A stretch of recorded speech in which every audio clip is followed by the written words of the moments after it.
नमस्कार। यो हो समाचारमा स्वागत छ। म रन्जु अधिकारी। म मेनुका श्रेष्ठ। सुरुमा अहिलेसम्मका प्रमुख समाचार।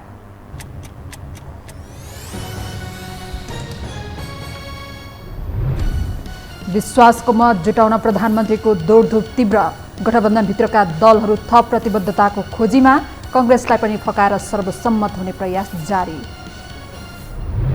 आन्तरिक विवादमा फँसेको कांग्रेसका दुवै समूह प्रतिरक्षाको रणनीति बनाउँदै विशेष महाधिवेशन बोलाएर नेतृत्वलाई दबाब दिने उत्तरपक्षको तयारी। गण्डकी, कर्णाली र लुम्बिनीमा नयाँ सरकार गठनको आह्वान। नेतृत्व हत्याउन गठबन्धन बीच हानथाप। साना दललाई फकाएर सत्ता हत्याउने कांग्रेसको रणनीति। अमेरिकाको तल्लो सदनमा सभामुख चयन प्रक्रिया सकसपूर्ण बन्दै रिपब्लिकनका 4 सांसद तटस्थ बन्दा जुटेन बहुमत। 7औं पटक निर्वाचन गर्ने संसद सचिवालयको तयारी। र टी20 लिगमा देखिएको विवादबारे आईसीसीले थाल्यो अनुगमन। छानबिनमा सहयोग गर्ने राखेपको भनाई। सम्झौता पालना नभए सहकार्य तोड्ने भारतीय कम्पनीको चेतावनी।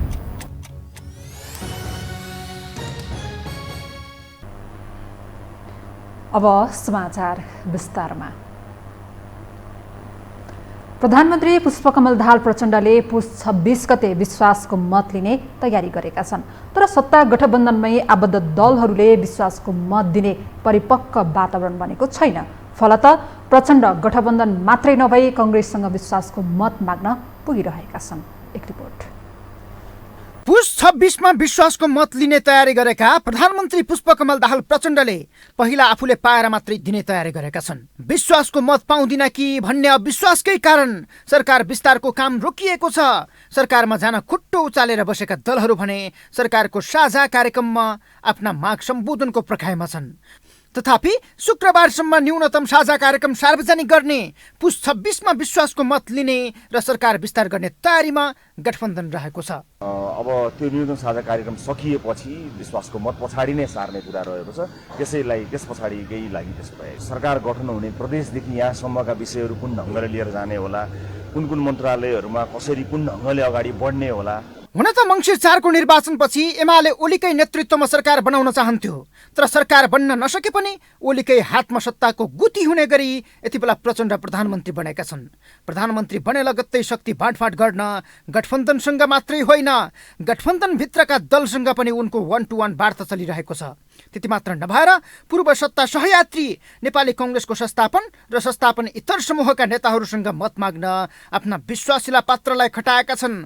देव गुरुङ र वर्षमान पुन ओलीसँग निकट रहेकै कारण नयाँ सत्ता समीकरण सहित माओवादीले सत्ता पाएका बेला कांग्रेससँग नजिक रहेका जनार्दन शर्मालाई प्रचण्डले देउबासँग मत माग्न दुम्बाराई पठाएका छन्। किनकि गठबन्धनभित्र शक्ति बाँडफाँड पेचिलो बनेका बेला प्रचण्ड पहिला आफ्नो सुनिश्चितता खोजिरहेका छन्। अर्कोतर्फ सत्तामा जाने कि नजाने दुधारमा रहेका नेकपा एकीकृत समाजवादी र जसपा रिजाउन पनि प्रचण्ड मात्रै नभएर ओली पनि सक्रिय छन्। पहिला दोस्रो पुस्ताका नेताहरूसँग संवाद गर्ने र निर्णायक वार्ताका लागि आफै जुट्ने ओली प्रचण्डको नियति जस्तै बनेको छ। बुधबार यसै गरी प्रचण्डले माधव कुमार नेपालसँग संवाद गरेका थिए। प्रचण्डको मुख हेरेर मात्रै विश्वासको मत नदिने तर्क माधवले गरेपछि सिंहदरबारमा बोलाएर प्रचण्डले विश्वासको मत मागेका थिए। होइन, उहाँले विश्वासको मत दिनु पर्यो भनेर माग गर्नुभएको छ। अब हामी यस बारेमा चाहिँ पार्टीमा छलफल गर्छौँ, छलफल गरेर टुङ्गोलाउँछौँ। यहाँ पनि सरकारमा जाने कुरा भयो? त्यसबारे केही पनि भएको छैन, खालि विश्वासको मतको बारेमा कुरा भएको छ। हजुर, अहिले फेरि कम्युनिस्ट एकताको कुरा पनि आइरहेको छ।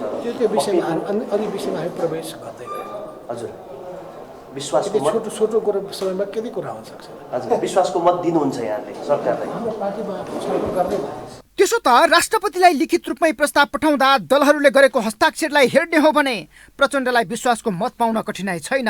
सहज रूपमा सरकारले विश्वासको मत पाउने अवस्था देखिए पनि सप्तरङ्गी गठबन्धनभित्र शक्ति सञ्चयका लागि प्रचण्ड धेरैभन्दा धेरै दलको समर्थन जुटाउने कसरतमा छन्। सरकारमा सहभागी नभएका दलबाट पनि विश्वासको मत पाउने आकांक्षा प्रचण्डमा रहँदा गठबन्धनका नेताहरू भने विश्वासको मत पाउनेमा ढुक्क देखिन्छन्। होइन, राम्रो गृह कार्य गर्न नपाइकन होइन सहकार्य गर्नु पर्को स्थिति, हतारको काम लतार भयो। हिजोका तिक्तताहरू पनि नमेटिएको स्थिति, त्यहाँ चाहिँ तुसहरू रहिरहेको स्थितिले गर्दा मलाई चाहिँ यस्तो भएको हो। अब यो मलाई चाहिँ अब सरकारले विश्वासमत प्राप्त गर्छ होइन, 169 यसको पक्षमा छ, चाहिने 138 हो। सबैको प्राप्त हुन्छ विश्वास मत? हुन्छ किन त्यसअनुसार कुरा भयो। को सरकारमा आउँछ आउँदैन त्यो भोलिको कुरो हो होइन, तर विश्वासको मत फेरि ती पार्टीहरूको नैतिक दायित्व पनि त हो नि त। राष्ट्रपति समक्ष प्रधानमन्त्रीको दाबी गर्न प्रचण्डलाई सघाएका दलहरू एक ठाउँमै भएकाले सरकारलाई विश्वासको मत मिल्न त सहज देखिन्छ, तर मत पाइसके पनि अस्थिर संसदमा ओली प्रचण्डका लागि भने शक्ति सन्तुलन मिलाउन त्यति सहज छैन, किनकि उपेन्द्र यादव र शङ्कर पोखरेल जस्ता चुनाव हारेका तर बलियो राजनीतिक प्रभाव रहेका नेताहरू संसद छिर्ने बाटो खोजिरहेका छन्। यसका लागि माओवादीबाट निर्वाचित रेखा शर्मालाई उपराष्ट्रपति बनाएर रिक्त पदमा शङ्कर पोखरेलले उपनिर्वाचन लड्न प्रयास गरेको विषयले आलोचना खेपिरहेको छ। फलत हरुवाहरूको सदन छिर्ने चाहना, उपराष्ट्रपति र सभामुखमा साना दलको आकांक्षा र सांसदहरूमा बढ्दो मन्त्री बन्ने हुटहुटी व्यवस्थापन गर्नु गठबन्धनको सबैभन्दा जटिल विषय बनेको छ। यो हो टेलिभिजनका लागि सन्तोष बिके थापा, काठमाडौँ। नेकपा एकीकृत समाजवादीको केन्द्रीय सचिवालय बैठकले वाम एकताका लागि कार्यदल गठन गरेको छ। आज पार्टीको केन्द्रीय कार्यालय आलोकनगरमा बसेको केन्द्रीय 45औं सचिवालयको बैठकले पार्टी महासचिव बेदुराम भुसालको संयोजकत्वमा 4 सदस्यीय वाम एकता सम्बन्धी कार्यदल गठन गरेको हो। कार्यदलले वामपन्थीहरूसँग छलफल र परामर्श गर्ने र वाम एकताका लागि व्यक्ति र संस्थालाई जोड्न काम गर्नेछ। वाम एकताको लागि विभिन्न ढङ्गले पहल गर्ने र त्यसको अगुवाई हाम्रो पार्टीले गर्ने, सुरुवात गर्ने भनेर हामीले एउटा निर्णय गरेका थियौँ, प्रस्ताव पारित गरेका थियौँ।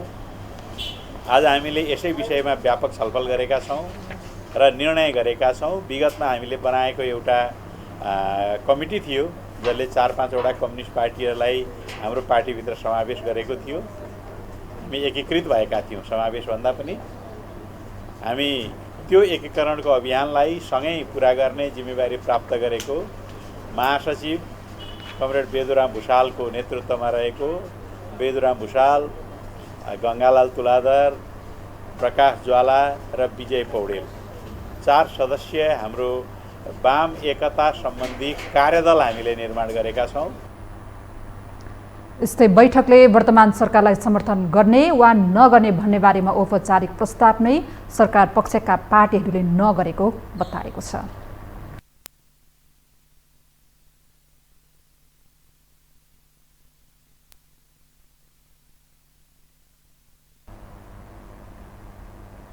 अब बाँकी समाचार। गण्डकी, कर्णाली र लुम्बिनी प्रदेशमा सरकार गठन गर्न आह्वान गरिएको छ। गण्डकीका प्रदेश प्रमुख पृथ्वीमान गुरुङले पुस 25 गते 4 बजे भित्र दाबी पेश गर्न आग्रह गर्नु भएको छ।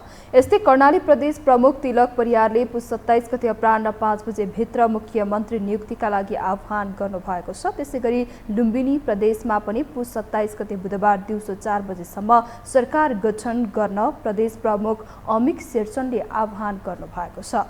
कुनै पनि दलले बहुमत नपाएका कारण धारा 168 को उपधारा 2 बमोजिम प्रदेश सरकारमा सभामा प्रतिनिधित्व गर्ने 2 वा 2 भन्दा बढी दलहरूको समर्थनमा बहुमत प्राप्त गर्न सक्ने व्यक्तिको नेतृत्वमा सरकार गठन हुनेछ।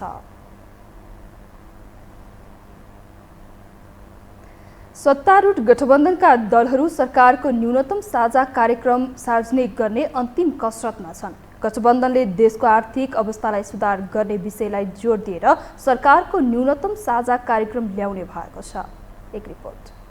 सत्तारूढ गठबन्धनका नेताहरू सरकारको न्यूनतम साझा कार्यक्रम बनाउने काममा व्यस्त छन्। कतिपय दलहरू भने सरकारले ल्याउने न्यूनतम साझा कार्यक्रमलाई हेरेर मात्र सरकारमा सहभागी हुने नहुने निर्णय गर्ने तयारीमा छन्। सबैलाई मध्यनजर गर्दै सत्तारूढ गठबन्धनका नेताहरूले देशको आर्थिक अवस्थालाई सुदृढ गर्नु सरकारको मुख्य काम भएको बताएका छन्। सरकारको न्यूनतम साझा कार्यक्रममा देशको आर्थिक समस्यालाई समाधान गर्ने गरी योजना समेटिने नेताहरूको भनाइ छ। यस्तै विगत 10 वर्षमा भूकम्प, नाकाबन्दी, कोभिड-19 र रसिया युक्रेन युद्धको प्रभावका कारण देशको अर्थतन्त्रमा समस्या देखा परेको भन्दै उनीहरूले देशको अर्थतन्त्रलाई सुदृढ गर्ने गरी सरकारको नीति तथा कार्यक्रम आउनुपर्नेमा जोड दिएका छन्। न्यूनतम साझा कार्यक्रममा जाँदाखेरि हेर्नुहोस् नेपालका एक दुईवटा जटिलताको बारेमा हामीले ध्यान दिनुपर्ने हुन्छ। त्यो के हो भन्दाखेरि हाम्रो जुन अर्थतन्त्र छ त्यो बितेको 10 वर्षमा 4वटा ठुल्ठुला झड्का खाएको अर्थतन्त्र हो। भुइँचालो, नाकाबन्दी, कोभिड-19 र चाहिँ नै के अरे यो अहिले रसिया युक्रेन युद्धको चाहिँ नै प्रभाव, यो 4वटा झड्का हामीले खाइसकेका छौँ। त्यस्तै सत्तारूढ दल नेकपा एमालेका सचिव योगेश भट्टराईले देशको अर्थतन्त्रलाई उकास्नु नै सरकारको मुख्य कार्यभार रहेको बताए। गठबन्धनले अर्थतन्त्रलाई बलियो बनाउने गरी साझा नीति तथा कार्यक्रम बनाउने उनको भनाइ छ।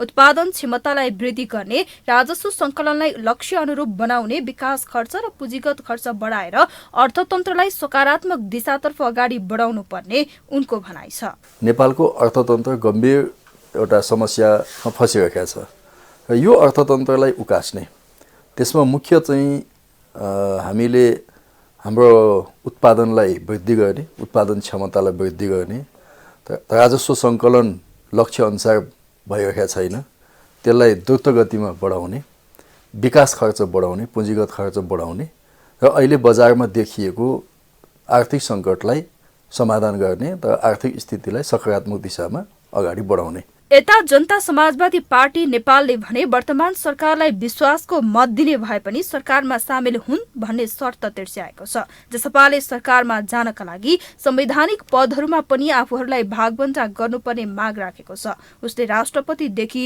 प्रदेश सभाको उपसभामुखसम्म दलहरूका बीचमा भागबण्डा हुन लागेको भन्दै आफूहरूको भागमा पनि संवैधानिक पद परेमा सरकारमा सहभागी हुने स्पष्ट पारेको छ। अन्यथा सरकारमा सहभागी नहुने तर विश्वासको मत भने दिने उसको रणनीति छ। देशको विभिन्न संवैधानिक पदहरूको बाँडफाँड भइरहेको छ भन्ने हामीलाई पनि एका छ। ती भनेका राष्ट्रपति, उपराष्ट्रपति, प्रतिनिधि सभाका सभामुख, उपसभामुखदेखि लिएर तल तपाईँलाई प्रदेश सभाहरूका उपसभामुखसम्म थुप्रै राजनीतिक पदहरूको बाँडफाँड हुँदैछ। जनता समाजवादी पार्टीले अहिलेसम्म निस्वार्थ रूपले पुस 10 गतेको हतारमै तपाईँलाई सम्मान्य प्रधानमन्त्री प्रचण्डजीलाई समर्थन गरेर राष्ट्रपतिजी कहाँ सूचित गरेकै हो।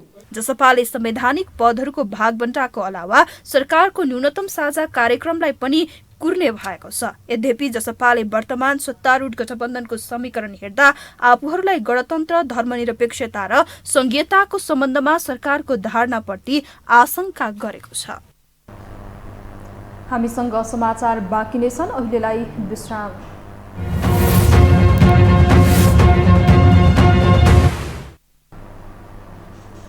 विश्रामपछि स्वागत छ। अब बाँकी समाचार। गर या मरको अवस्थामा रहेको भन्दै चमत्कारिक काम गर्ने आम भरोसाका बीच प्रधानमन्त्री बनेका पुष्पकमल दाहाल प्रचण्ड निर्देशनमै केन्द्रित बनेका छन्। एकातर्फ सप्तरङ्गी सहयात्री र अर्कातर्फ काम देखाउनुपर्ने दबावमा रहेका उनको परिपक्वतामाथि भने प्रश्न उठ्न थालिसकेको छ।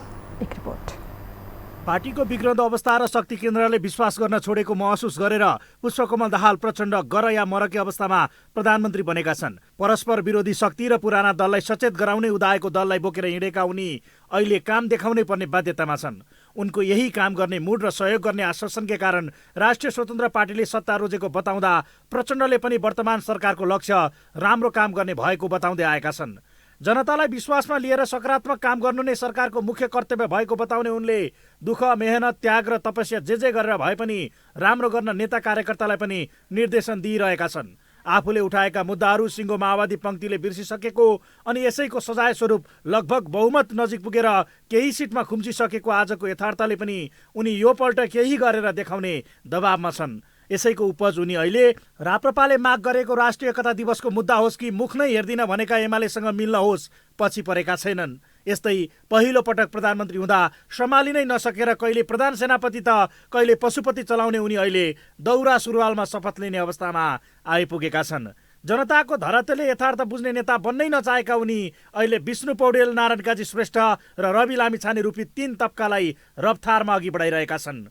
18 मन्त्रालय काँधमा बोकेर हिँडेका उनी यति रफ्तारमा छन् कि उनको र रविको यही ओभर स्मार्टपनाले सरकार नै ढल्न सक्नेमा स्वयं माओवादीकै नेताहरू समेत डराउन थालेका छन्।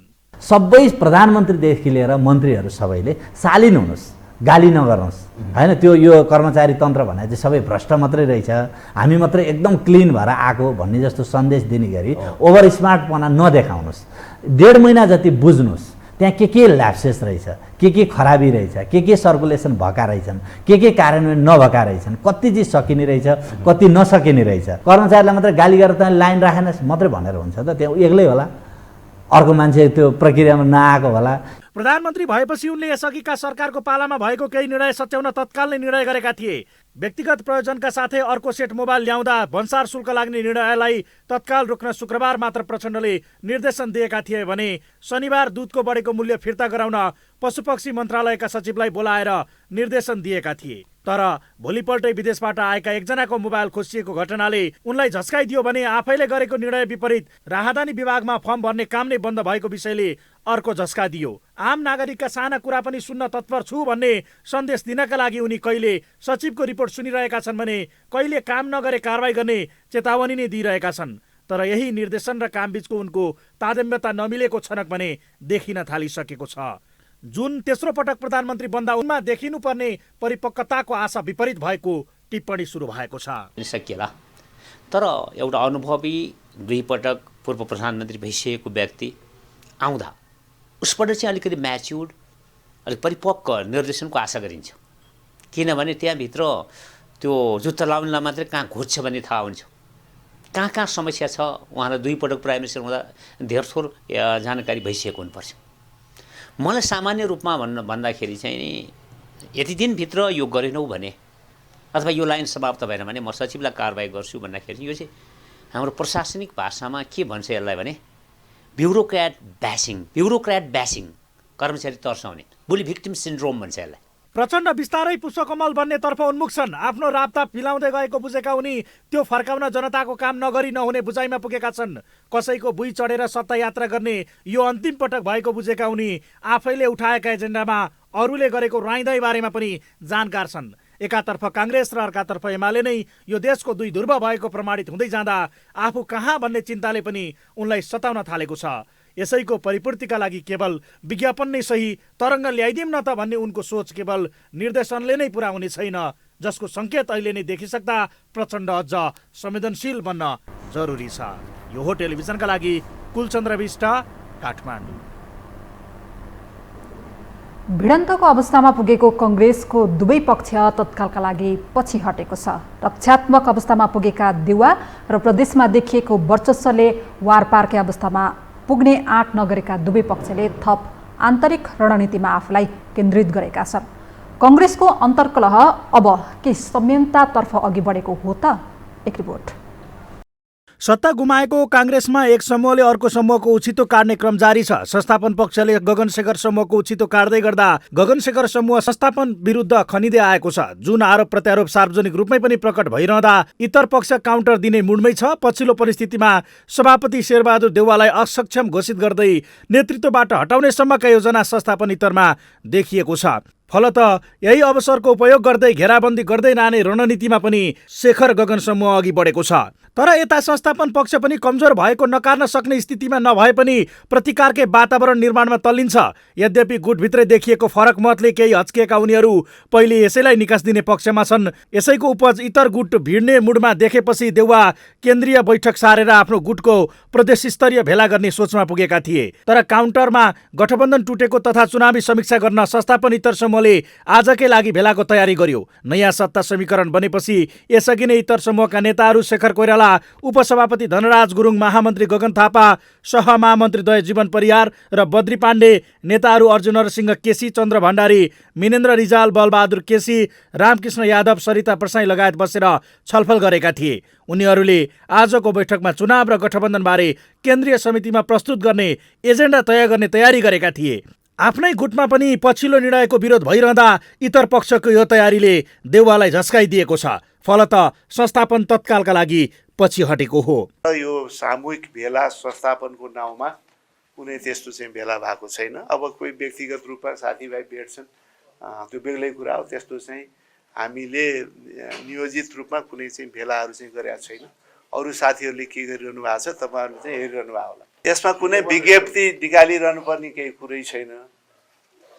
त्यसमा माग गरिरहनु पर्ने पनि कुनै कुरै छैन र उहाँहरू माग गर्ने ठाउँमा होइन कार्यान्वयन गर्ने ठाउँमा हुनुहुन्छ। इतर पक्ष आगामी बैठकमा 6 महिनामा गठन हुनुपर्ने विभाग गठन र नीति महाधिवेशन नभएको विषयलाई समेत उठाउने सोचमा छ।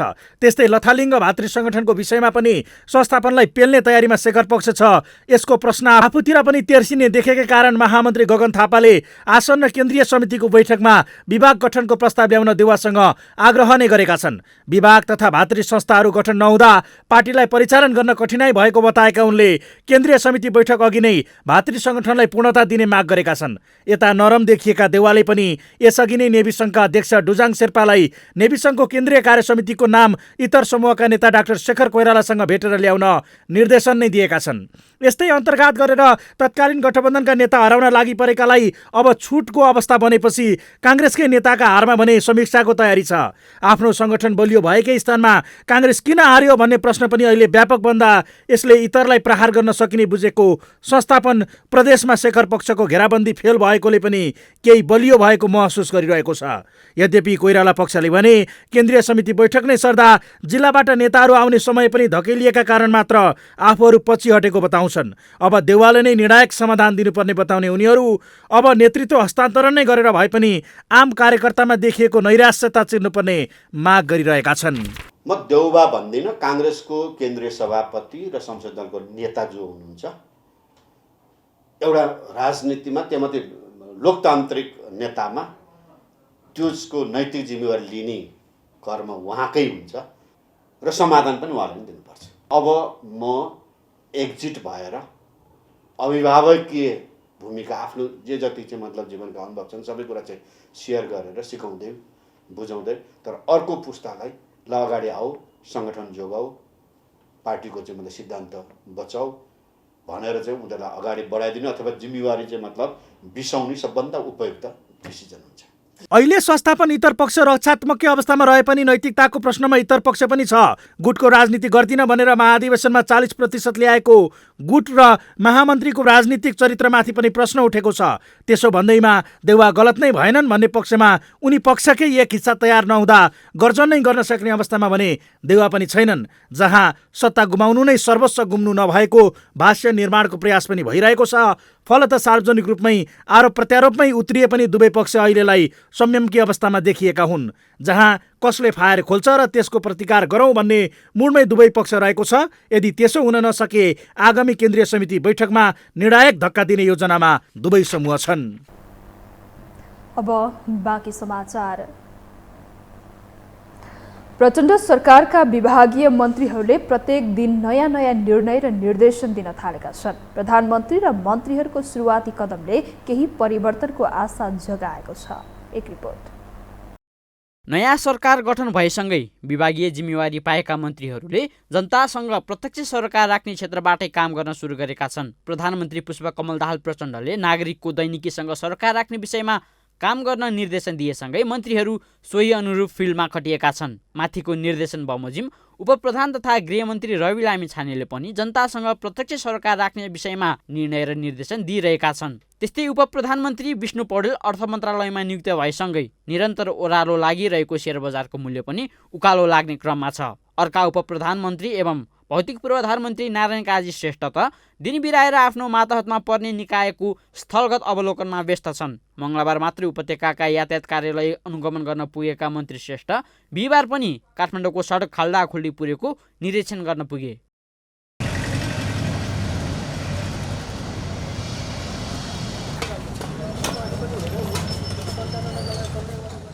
काठमाडौँभित्रको सडक मर्मत सम्भार गर्ने निकाय विभिन्न छन्, जसमा महानगरपालिका, बागमती सभ्यता एकीकृत विकास समिति, उपत्यका विकास प्राधिकरण, सडक डिभिजन कार्यालय जस्ता निकायहरू पर्छन्। देशकै राजधानी भए पनि विभिन्न मर्मतको नाममा अधिकतम समय सडक खाल्डाखुल्डीकै अवस्थामा रहने गरेको छ। राजधानीवासीलाई त्यही नियतिबाट छुटकारा दिलाउन मन्त्री श्रेष्ठले उपत्यकाका सडकको खाल्डाखुल्डी 15 दिनभित्र र देशभरिका राजमार्गको खाल्डाखुल्डी 1 महिनाभित्र पुरिसक्न निर्देशन दिएका छन्। देशभरि राजमार्गको चाहिँ 1 महिनाभित्र यो चाहिँ 15 दिनभित्र पुर्छौँ भनेका छौँ। त्यो निर्णय कार्यान्वयनको निम्ति फेसिलिटेट गर्न, इन्करेज गर्न म सडकमा आएको हुँ।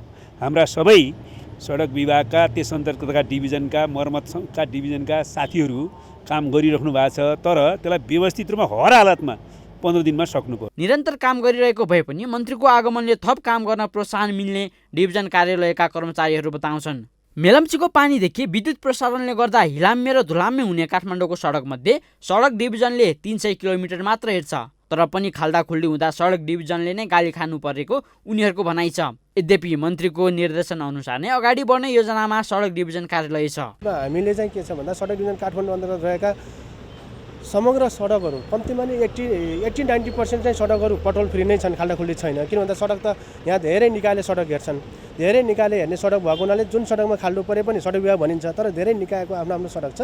सडक विभागको आफ्नै जिम्मेवारी रहेको सडकलाई चाहिँ हामी 15 दिनभित्र चाहिँ पटोल फ्री गर्छौँ। निर्माणमा विवाद र समस्या परेका ठाउँमा मन्त्री आफै उपस्थित हुँदा काम गर्ने वातावरण मिल्ने डिभिजन कार्यालयको बुझाइ छ। सबै ठाउँमा मन्त्री नै पुग्न सक्ने अवस्था त रहन्न, तर उत्पन्न विभिन्न समस्या समाधानका लागि मन्त्रीको ताकेता अनुसार अरू व्यवस्थापन पनि मिलाउने र संयुक्त पहल हुन सके काठमाडौँको खाल्डाखुल्डी मात्रै होइन, आम नागरिकको दैनिकीमा पनि सहजता आउन सम्भव छ। फगत सस्तो लोकप्रियता र हुकुमी शैली मात्रै हो भने विगतमा अन्य मन्त्रीको झैँ उनको यो दौडा पनि फिका हुनेछ। आश गरौँ पटक पटक मन्त्री बनेका श्रेष्ठको यो दौडाले सार्थकता पाउनेछ। यो टेलिभिजनका लागि क्यामेरामा रविन्द्र तिमिल सिन्हाका साथ निरज कोइराला, काठमाडौँ। पछिल्लो समय शेयर बजारको यात्रा निरन्तर उकालो लागेको छ। नेप्सी आज पनि 18.09 अङ्कले बढेर 2143.93 बिन्दुमा पुगेको हो। आज कारोबार रकम पनि उच्च भएको छ। आज 259वटा कम्पनीका 1,25,81,000 किता शेयर 5 अर्ब 4 करोड रुपियाँमा कारोबार भएका छन्।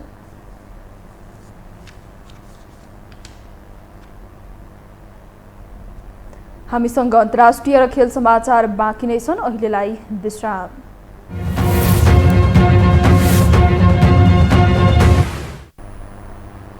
विश्रामपछि पुनः स्वागत छ। अब पालो अन्तर्राष्ट्रिय समाचारको।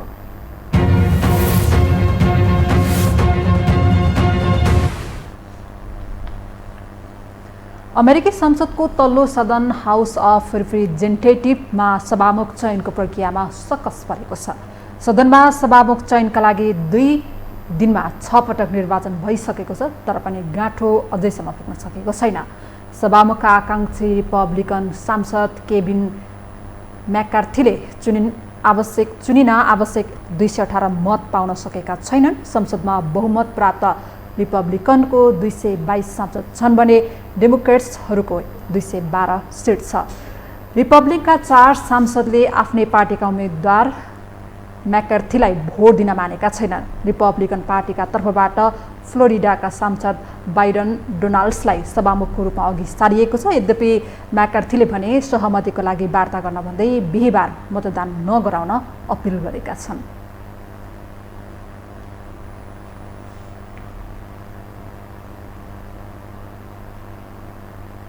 अब पालो खेल समाचारको।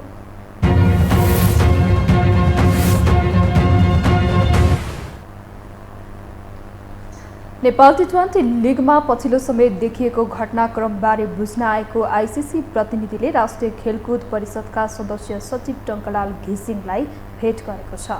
यसअघि टोलीले विमानस्थलबाट सिधै कीर्तिपुर स्थित त्रिभुवन विश्वविद्यालयको मैदानमा निरीक्षण गरेको थियो। विवाद सतहमा आएपछि राखेपले 15 दिनभित्र परिषद समक्ष प्रतिवेदन बुझाउन 5 सदस्यीय छानबिन कार्यदल गठन गरेको थियो। छानबिन समिति बनाएको जानकारी गराएपछि आइसिसी प्रतिनिधि सहयोग गर्न तयार रहेको राखेपले बताएको छ।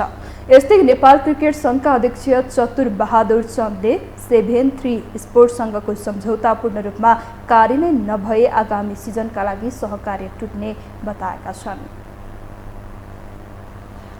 नेपाल टी20 लिगको व्यापारिक तथा रणनीतिक साझेदार भारतीय कम्पनी 7-3 स्पोर्ट्स सङ्घको सम्झौता नेपाल क्रिकेट सङ्घ अक्षरश पालना नभए रद्द गर्ने बताएका हुन्।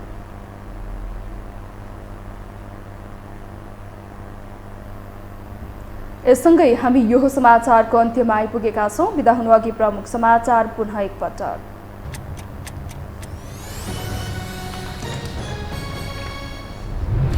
विश्वासको मत जुटाउन प्रधानमन्त्रीको दौडधुप तीव्र। गठबन्धनभित्रका दलहरू थप प्रतिबद्धताको खोजीमा, कांग्रेसलाई पनि फकाएर सर्वसम्मत हुने प्रयास जारी। आन्तरिक विवादमा फँसेको कांग्रेसका दुवै समूह प्रतिरक्षाको रणनीति बनाउँदै विशेष महाधिवेशन बोलाएर नेतृत्वलाई दबाब दिने इतरपक्षको तयारी। गण्डकी, कर्णाली र लुम्बिनीमा नयाँ सरकार गठनको आह्वान। नेतृत्व हत्याउन गठबन्धन बीच हानाथाप, साना दललाई फकाएर सत्ता हत्याउने कांग्रेसको रणनीति। अमेरिकाको तल्लो सदनमा सभामुख चयन प्रक्रिया सकसपूर्ण बन्दै रिपब्लिकनका 4 सांसद तटस्थ अवस्था जुटिन बहुमत, 7औं पटक निर्वाचन गर्ने संसद सचिवालयको तयारी। र टी20 लिगमा देखिएको विवादबारे आइसिसीले थाल्यो अनुगमन। छानबिनमा सहयोग गर्ने राखेपको भनाई। सम्झौता पालना नभई सहकार्य तोड्ने भारतीय कम्पनीको चेतावनी।